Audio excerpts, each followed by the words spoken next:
This is Ben Doughty for Sugar, Silk and Stretch with Dean Whyte of BLVK Global. Dean, back there, I heard you defending Tyson Fury's right to have a few beers and let his hair down. You want to expand on that for me? I'm just saying he's a human being. He's a sportsman, yes.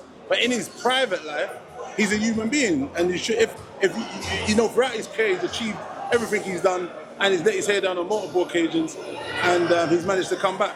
We're 6 months or so out from that fight. He should be able to try and do his, go out at this junction now and let his hair down. Maybe he probably went overboard, which he probably didn't want it to do. But it's part of the game sometimes. Sometimes we've all done things and gone out and got too pissed and, had way too much to drink and had a merry night. But I think he's all right. I think he's been there before, he's seen it, done it. And that's probably going to be his biggest blowout, and now he'll get back to business.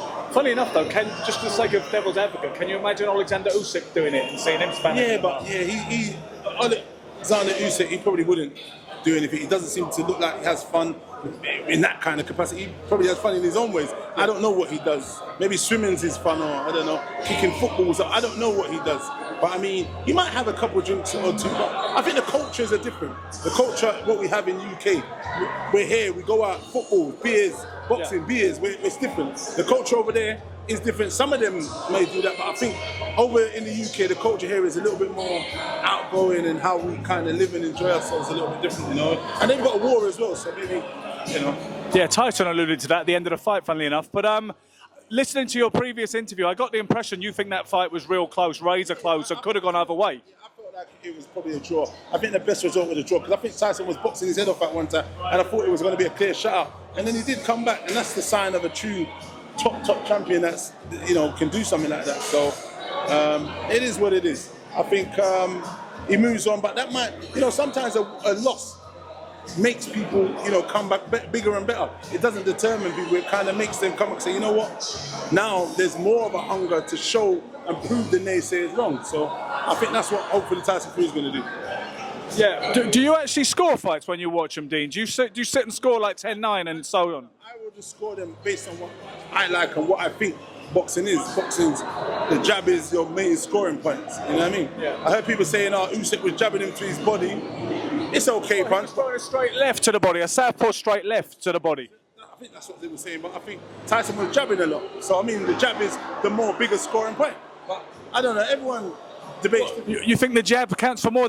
That's interesting, Dean, because... So if he throws a straight right to the stomach, you think that's more than a jab towards the head or...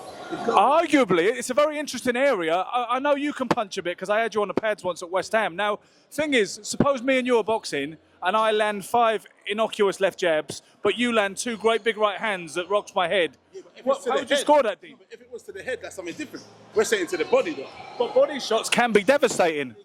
They can be. I don't know. Like you said, it's an interesting one, but I think overall, the jab is a bigger tool in boxing. It sets up a lot of stuff.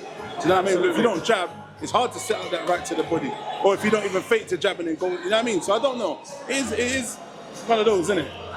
So tell me about BVLK Global. Just say black box. It's black box. Black with a V. That's it. It kind of sounds like it's... I don't want you messing up the name. It sounds a bit like LGBT, whatever. No, it definitely has got nothing to do with them. Sorry to say that, but it's 2 different parties. This guy's a bad man, But anyway. How is it on a small hall circuit, and how is it today? As a promoter, it's good. We're doing amazing shows, and we're happy, man. We had a great show. It was packed, as always. And we had a good night, man. The fans enjoyed great fights, and yeah. How much harder is it at that level when you have to have lads sell the tickets themselves to a great degree? We don't have a budget with anyone. Obviously, I've got a budget which I use myself, but I mean, it's great. I sell a lot of tickets, so I sell tickets. The boys sell tickets. So you're a promoter who sells tickets for his own shows, because you have a profile. Oh yeah, hell yeah. You got it though.